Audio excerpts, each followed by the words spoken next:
नेहा विक्रमनाशोऽस्ति प्रत्यवायो न विद्यते स्वल्पमप्यस्य धर्मस्य त्रायते महतो भयात्। तो हम लोग गीता के श्लोक कंठस्थ करेंगे। और गीता जो है एक फाउंडेशन का कार्य करती है। अगर कोई भी नींव खड़ी करनी हो तो पहले फाउंडेशन तो चाहिए। तो गीता के जो श्लोक हैं और प्रचार में भी गीता के श्लोक जो है बहुत ही महत्वपूर्ण है। तो आज हम लोगों ने गीता का जो पहला श्लोक लिया है, हम जो ये गीता के श्लोक याद करेंगे, हम इसको चैप्टर वाइज नहीं करेंगे, रैंडमली याद करेंगे। हो सकता है आज सेकंड चैप्टर से लिया है तो कल हम 10 से ले लें, 9 से ले लें। तो हम रैंडमली जो इंपॉर्टेंट श्लोक है वो याद करेंगे। तो आज का जो श्लोक है दूसरे अध्याय का 40 नंबर श्लोक, स्क्रीन पे शेयर कर सकते हो आप श्लोक, हरिप्रिया दीदी? मुझे कर दिया हुआ कब का? अच्छा कर दिया, ओके ठीक है जी। ने अभिक्रम नाशो अस्ति प्रत्यवायो न विद्यते स्व अल्पम अपि अस्य धर्मस्य त्रायते महतो भयाद। इसे भगवान कृष्ण क्या कह रहे हैं? ने अभिक्रम नाशो अस्ति प्रत्यवायो न विद्यते, न ए अभिक्रम नाशो अस्ति। यहाँ पे जो ये पहला शब्द इस्तेमाल हुआ है न ए, ये किसके लिए इस्तेमाल हुआ है? नहीं, किसके लिए ये इस्तेमाल हुआ है? भक्ति के लिए, कि इस भक्ति के मार्ग में जो भी कर्म किया जाता है उसका नाश नहीं होता है। तो इस चीज को हम समझेंगे, दो चीजें हैं। पहला है भगवान की शुद्ध भक्ति, जिसके अंदर हम भगवान का श्रवण कीर्तन स्मरण करते हैं, और एक है निष्कर्म। जैसे अगर किसी से भी पूछो भारत में गीता पढ़ी है, अरे हाँ हाँ गीता तो पढ़ी है ना हमने, गीता में भगवान ने बोले निष्काम कर्म योग करो, कर्म करो फल की इच्छा मत करो। किसी से भी आप पूछो सब लोग क्या बोलेंगे? गीता में भगवान ने क्या बोला है? कर्म करो फल की इच्छा मत करो। इसको बोलते हैं निष्काम कर्म। अब यहाँ पे जो श्लोक है इसकी टीका हम लोग पढ़ रहे हैं, हमारे गुरुदेव का जो ग्रंथ है भगवत गीता उसमें से। तो यहाँ पे गुरुदेव बता रहे हैं कि देखो दो चीजें हैं, एक हो गया भगवान का शुद्ध भक्ति जिसके अंदर हम भगवान का श्रवण कीर्तन करते हैं, और एक हो गया निष्काम कर्म जिसके अंदर मैं अपने कर्मों को क्या कर रहा हूं? अपने कर्मों को तो मैं कर रहा हूं लेकिन अपने कर्मों की फल की इच्छा मैं नहीं कर रहा, और अपने कर्म जो है मैं भगवान को अर्पित कर देता हूं। तो ये दो सिचुएशन है। अब ये श्लोक कौन सी सिचुएशन के लिए बोला गया है? ये जो श्लोक भगवान बोल रहे हैं कि जिसके अंदर आपका किया हुआ कोई भी कर्म नाशो अस्ति, उसका नाश नहीं होता है, प्रत्यवायो न विद्यते, ना तो उसका नाश होता है और ना ही वो डिमिनिश होती है, जितना आपने कर दिया वो उतना ही रहता है। तो यहाँ पे जिस क्रिया की बात हो रही है, यहाँ पे शुद्ध भक्ति की बात हो रही है, निष्काम कर्म योग की बात नहीं हो रही है। क्योंकि भगवत गीता के अंदर जैसे एक होता है सकाम कर्म, सकाम कर्म होता है कि मैं जो भी कार्य अपनी इंद्रिय की तृप्ति के लिए कर रहा हूं उसको बोलते हैं सकाम कार्य। और इस जगत में प्राय जितने भी लोग कार्य करते हैं वो कौन से करते हैं? सकाम कर्म करते हैं, कि मेरे को अपनी इंद्रियों को सेटिस्फाई करना है। तो एक व्यक्ति पढ़ाई क्यों करता है? डिग्री के लिए। डिग्री उसको क्यों चाहिए? उसको धन कमाना है, उसको यश कमाना है, उसको संसार से कुछ ना कुछ लाभ लेना है। तो इस जगत के जितने भी कार्य हम लोग करते हैं वो आते हैं सकाम कार्य के अंदर। एक व्यक्ति जब सकाम कार्य से थोड़ा सा और ऊपर उठता है, जिसके अंदर वो देखता है कि नहीं, मैं अब जो भी कार्य करूंगा मैं फल की इच्छा के बिना करूंगा, और अपने सारे कर्मों को वो क्या करता है? भगवान को अर्पित कर देता है। इसको बोलते हैं निष्काम कर्म। और इससे भी ऊपर जब हम उठते हैं, निष्काम कर्म में उसने क्या किया? कर्म तो कर रहा है, अपने कर्मों को भगवान को अर्पित कर दिया है। लेकिन जब हम इससे भी ऊपर उठते हैं तो वो आता है शुद्ध भक्ति। भक्ति के अंदर क्या है? इसको एक सिंपल सा समझो। एक व्यक्ति उसने मार्केट से जाके कुछ मिठाई ली, भगवान को भोग लगाने के लिए उसमें तुलसी पत्ता डाला और भगवान के आगे रख दी कि मेरी पहली इनकम आई है तो मैं अपनी पहली इनकम में से थोड़ा सा हिस्सा भगवान के लिए निकालूंगा और उनको मैं मिठाई भोग लगाऊंगा। दूसरा व्यक्ति क्या करता है? मंदिर में जाता है, तुलसी पत्ता लेता है और अपने सर के ऊपर ही रख के भगवान को अपने आप को ही अर्पित कर देता है। तो ये है भक्ति, जिसके अंदर भक्ति में क्या होता है? जीव अपने आप को ही भगवान को अर्पित कर रहा है। और निष्काम कर्म क्या है? निष्काम कर्म है कि जिसके अंदर वो फलों की इच्छा को त्याग रहा है और अपने कर्मों को भगवान को अर्पित कर रहा है, अपने आप को अर्पित नहीं कर रहा है।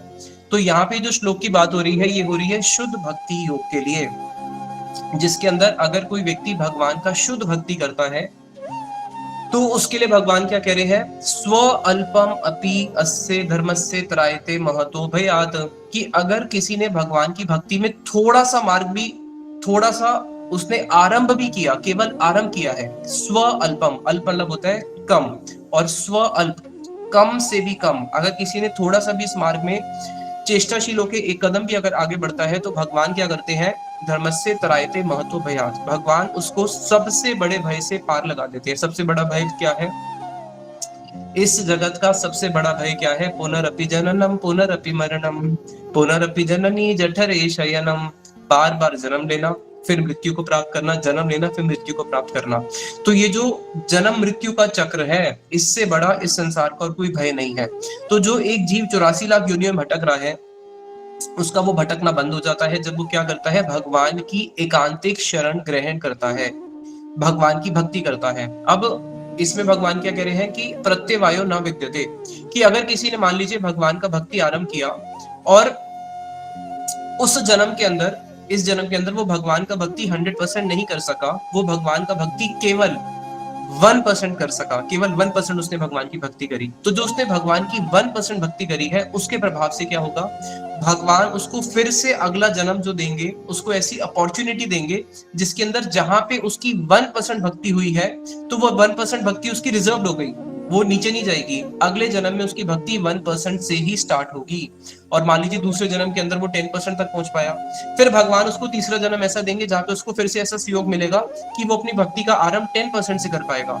इसलिए भगवान ने उद्धव को भी श्रीमद् भागवतम में इसी बात को बोला था, ना ई अंग उपक्रमे ध्वंसा, कि मेरी भक्ति में किया हुआ कोई भी अंग जो है उसका कभी भी ध्वंस नहीं होता है। मद धर्मस्य उद्धव अनुअपि, कि उद्धव अगर कोई मेरी भक्ति का अनुअपि थोड़ा सा भी करता है, तो वो थोड़ा सा जो उसने भक्ति करी है, छोटी सी भक्ति भी उसको क्या करती है, संसार के सबसे बड़े भय से, जो जन्म मृत्यु का जो चक्कर है, उससे उसकी रक्षा कर लेती है। अब इसको थोड़ा और आगे समझते हैं। ये श्लोक भगवान केवल किसके लिए बोल रहे हैं? केवल भक्ति के लिए, जो अपने कर्मों को भगवान को अर्पण कर रहा है, निष्कर्म कर रहा है। नैष्कर्म्यम अपि अच्युत भाव वर्जितम ना शोभते ज्ञानम अलम निरंजनम, श्रीमद् भागवत में बताया गया है कि अगर कोई निष्कर्म करता है, निष्कर्म का अर्थ है कि मैं अपने कर्मों को संपूर्ण रूप से 99 नहीं 100%, मैं अपने कर्मों को 100% भगवान को अर्पित करता हूँ, अपने कर्मों के फल को भी भगवान को अर्पित करता हूँ, मेरे अंदर फल भोग की कोई भी स्प्रिया नहीं है। तो क्या ऐसा व्यक्ति जो है जिसने अपने कर्मों के फल को अर्पित किया है, क्या ये श्लोक उसके ऊपर लागू होगा? तो यहाँ पे हमारे श्रील विश्वनाथ ठाकुर पाद जी लिखते हैं कि नहीं, ये श्लोक उसके ऊपर लागू नहीं होगा। ये श्लोक, एक होता है कर्म योग और एक होता है भक्ति योग। कर्म योग में क्या है कि हम अपने कर्मों को भगवान को अर्पित कर रहे हैं, अपने आप को नहीं कर रहे हैं। और भक्ति योग में जीव अपने आप को ही भगवान को अर्पित कर रहा है। अगर किसी ने कर्म योग में 99% दे दिया तब भी वो फेल है, और किसी ने भक्ति योग में अगर 1% भी दिया तब भी वो पास हो गया भगवान की दृष्टि में। क्यों? जैसे एक सिंपल सा उदाहरण है, मुझे यहाँ से बॉम्बे जाना है, बॉम्बे पड़ता है दक्षिण दिशा की ओर, जम्मू पड़ता है उत्तर दिशा की ओर। अब मैं ऊपर की तरफ जितना भी जाते रहूं, मैं तो दूर ही जा रहा हूं ना। अगर मैं एक कदम भी बॉम्बे की तरफ चला तो कम से कम मैं सही मार्ग तो मैंने पकड़ लिया। तो जिसने भक्ति मार्ग को आरंभ भी कर दिया है, तो कम से कम वो इतने 84 लाख जन्मों को भटकते भटकते सही मार्ग में तो आ गया। इसलिए एक स्थान पे भागवतम में ब्रह्मा जी प्रार्थना करते हैं। ब्रह्मा जी बोलते हैं कि इतनी लंबी ब्रह्मा की आयु लेके मैं करूंगा क्या? 100 साल की ब्रह्मा की आयु से श्रेष्ठ वो एक पल का, एक क्षण का वो मनुष्य जीवन है, जिस एक क्षण के अंदर उसको अपने मनुष्य जीवन का प्रयोजन क्या है, मुझे मनुष्य जीवन मिला किस लिए है, बस वो उसको जान ले। उसको प्राप्त किसी भी जन्म में करे वो दूर की बात है, केवल इस जन्म में अगर वो इतना भी जान ले कि मुझे मनुष्य जीवन मिला क्यों है, वो एक सेकंड के अंदर भी, वो एक सेकंड का जो मनुष्य जीवन है वो ब्रह्मा की 100 साल की आयु से भी श्रेष्ठ है। तो यहाँ पे अब एक प्रश्न उठता है, प्रश्न ये उठता है कि अगर कोई व्यक्ति अपने कर्मों को भगवान को अर्पित कर रहा है, तो भगवान है निर्गुण। भगवान क्या है? निर्गुण है। निर्गुण का अर्थ है इस जगत में 3 गुण होते हैं, सतोगुण, रजोगुण और तमोगुण। भगवान इन तीनों गुणों से ऊपर है। भगवान की भक्ति भी गुणा अतीत है, वो भी इन तीनों गुणों से ऊपर है। लेकिन इस संसार के जितने भी कर्म है जो हम करते हैं, वो सतोगुण, रजोगुण और तमोगुण इन 3 श्रेणी के अंदर ही आते हैं। तो जब एक व्यक्ति अपने कर्मों को भगवान को अर्पित कर रहा है, तो यहाँ पे एक प्रश्न उठता है कि क्या अपने कर्मों को जब हम भगवान को अर्पित करेंगे तो क्या वो कर्म भी गुण अतीत नहीं हो जाएंगे? वो कर्म भी तो गुण अतीत हो सकते हैं, और उसके ऊपर भी श्लोक लागू हो सकता है। तो यहाँ पे फिर से भागवत का एक एविडेंस देते हुए हमारे टीकाकार शीला विश्वनाथ ठाकुर जी बोलते हैं, नहीं, मद अर्पणम निष्फलम व सात्विकम निज कर्म तत्, कि जो भी कर्म हम भगवान को अर्पित करेंगे, सॉरी लाइट चली गई, जो भी कर्म हम भगवान को अर्पित करेंगे, वो जो हमारे कर्म होंगे वो सात्विक कर्म कहलाएंगे, वो निर्गुण नहीं कहलाएंगे। निर्गुण केवल क्या कहलाएगा? निर्गुण केवल भगवान की भक्ति ही कहलाएगी, जो तीनों गुणों से अतीत है। तो इसलिए अगर कोई व्यक्ति क्या करता है, ने अभिक्रम नाशुअस्ति प्रत्यवायो न विद्यते, कोई भी व्यक्ति अगर भगवान की भक्ति में आगे चलता है तो उसकी भक्ति का कभी भी नाश नहीं होता, ना ही उसकी भक्ति कभी डिमिनिश होती है, और जो उसने भक्ति करी है वहीं पर रिजर्व हो जाती है। लेकिन कर्म में ये वाला सिद्धांत नहीं लगेगा, चाहे वो निष्कर्म भी क्यों ना हो। क्यों? क्योंकि कर्म जो है वो मैक्सिमम किस स्टेज तक आ सकते हैं, तमोगुण रजोगुण। अगर कोई भगवान को भी अर्पित कर देगा तो वो सात्विक की कैटेगरी में आ सकते हैं, लेकिन वो निर्गुण की कैटेगरी में कभी भी कर्म नहीं आ सकते हैं। निर्गुण की कैटेगरी में केवल भक्ति ही आती है। तो अगर कोई अपने कर्मों को सोचे कि मैं भक्ति से जोड़ दूंगा और उससे मेरा भक्ति हो जाएगा, नहीं। उससे एक लाभ होगा। लाभ क्या होगा? उससे बस एक लाभ होगा कि उसकी चित्त शुद्धि हो जाएगी। कोई भी व्यक्ति अगर निष्कर्म करता है, सकाम कर्म से ऊपर है निष्कर्म, जिसके अंदर वो अपने कर्मों के फल को भगवान के लिए अर्पित करता है, तो उससे उसका थोड़ा चित्त शुद्ध हो जाता है, और वो चित्त शुद्ध होना उसको हेल्प करता है शुद्ध भक्ति में अग्रसर होने के लिए।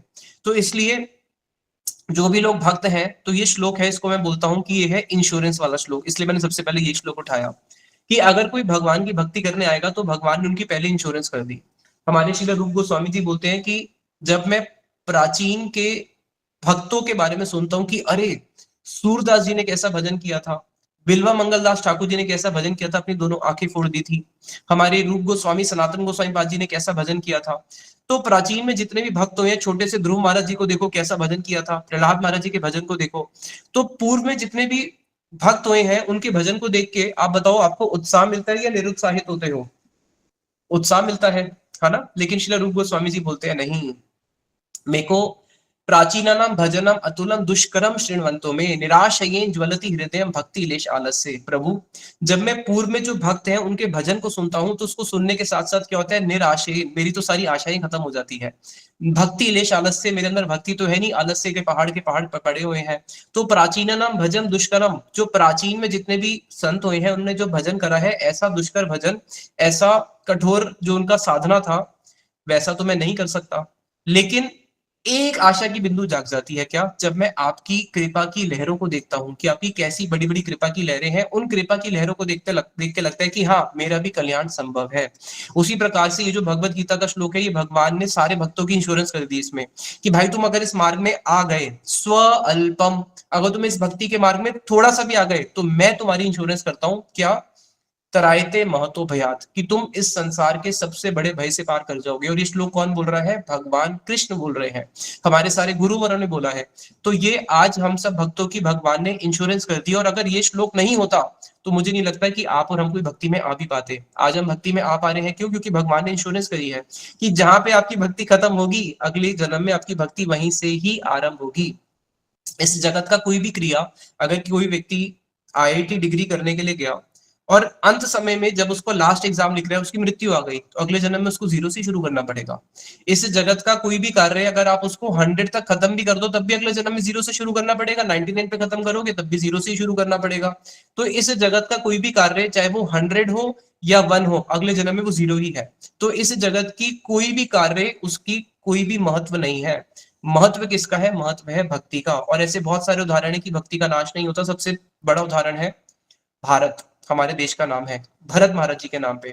भरत महाराज जी किसी कारणवश उनको हिरण्य योनि में जाना पड़ा, लेकिन जब वो हिरण्य योनि में भी गए, उनकी भक्ति का नाश नहीं हुआ, उनकी भक्ति प्रिजर्व रही, और फिर अगले जन्म में जड़ भरत बन के उन्होंने भगवान के धाम को प्राप्त किया।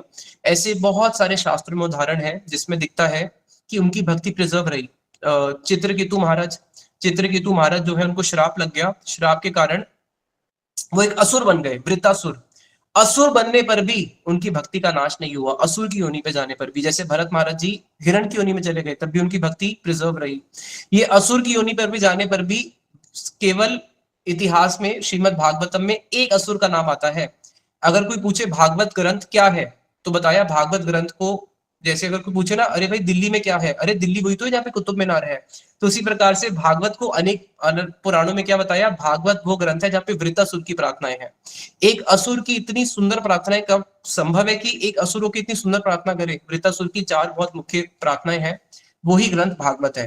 तो ये वृत्रासुर एक राजा थे, लेकिन किसी कारण से असुर योनि में चले गए, तब भी इनकी भक्ति का नाश नहीं हुआ। वृत्रासुर ने भी भगवान को प्राप्त किया। तो कोई किसी भी योनि में क्यों ना चले जाए, उसकी भक्ति वहीं पे प्रिजर्व रहती है। कई लोग इस श्लोक का अर्थ ये भी करते हैं कि अगला जीवन मनुष्य का ही मिलेगा। ऐसा कुछ गारंटी नहीं है। अगर हम भक्ति कर रहे हैं और बहुत सिंसियरली कर रहे हैं, तब डेफिनेटली भगवान अगला जीवन मनुष्य का ही देते हैं। लेकिन अगर किसी कारण से अगला जीवन मनुष्य का नहीं भी मिले, पशु का जन्म भी मिले, तब भी उसकी भक्ति वहीं से ही बढ़ना शुरू होती है। जगन्नाथपुरी में मंदिर के बाहर एक पतित पावन जगन्नाथ जी हैं। सब लोग जगन्नाथ मंदिर के अंदर नहीं जा सकते, तो जो जगन्नाथ मंदिर के अंदर नहीं जा सकते वो बाहर से पतित पावन जी के दर्शन करते हैं। तो वहां पे एक बैल रोज कितने साल, 8 या 10 साल तक रोज वहां पे आता था और जगन्नाथ जी को देखता रहता था। उसको कोई डंडा मारे, लाठी मारे, वो जाएगा वापस घूम के नहीं आ जाएगा, जगन्नाथ जी को देखते रहेगा। और जगन्नाथ जी को देखते देखते उसने अपने प्राणों को त्यागा। ऐसे ही जगन्नाथपुरी में एक रामचरितमानस का कितने साल कुछ पाठ चला था, तो वहां पे रोज एक बैल आता था और उस पाठ को सुनने के लिए वहीं बाहर पंडाल के बैठता था। जिस दिन पाठ का पारायण हुआ उसी दिन उसने अपने प्राणों को त्यागा। ऐसे बहुत सारी आज के समय में भी देखने को मिलता है। तो भक्ति का कभी भी नाश नहीं होता है। भगवान ने हम भक्तों की इंश्योरेंस कर दी है। तो आप इस श्लोक को कंठस्थ कर लेंगे। निताई गौर प्रेमानंदे, हरि हरि बोल।